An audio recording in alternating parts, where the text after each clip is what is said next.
ఉమ్మునీరు తగ్గినప్పుడు వచ్చే ప్రమాదాలు ఏంటి, ఉమ్మునీరు తగ్గడానికి గల కారణాలు ఏంటి, అలానే తగ్గినప్పుడు తీసుకోవాల్సిన జాగ్రత్తలు ఏంటి అనేవి చూద్దాము.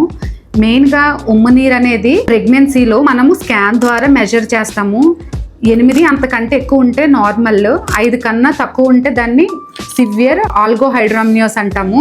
5 నుంచి 8 మధ్యలో ఉంటే బార్డర్ లైన్ ఆల్గోహైడ్రామ్నియోస్ అంటాము. ఈ ఉమ్మనీరు అనేది ఎలా ప్రొడ్యూస్ అవుతుందంటే, ఫస్ట్ ఇనీషియల్ గా మాయ అనేది ప్రొడ్యూస్ చేస్తుంది. తర్వాత బేబీ యొక్క కిడ్నీస్ యూరిన్ ప్రొడ్యూస్ అవ్వడం వల్ల ఈ ఉమ్మనీరు అనేది వస్తూ ఉంటుంది.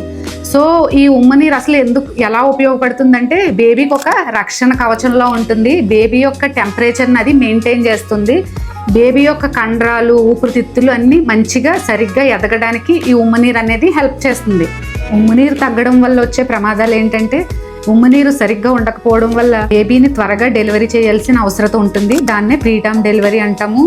ఎదుగుదల అనేది సరిగ్గా ఉండదు, దానివల్ల బరువు తక్కువగా పుడతారు, బేబీకి స్ట్రెస్లో ఎక్కువగా వెళ్తారు. దానివల్ల బేబీ యొక్క హార్ట్ బీట్ అనేది వేరీ అవుతూ ఉంటుంది. నెక్స్ట్ మదర్కి కూడా ఎక్కువ సీ సెక్షన్ అయ్యి పడే అవకాశాలు ఉంటూ ఉంటాయి. Thank you.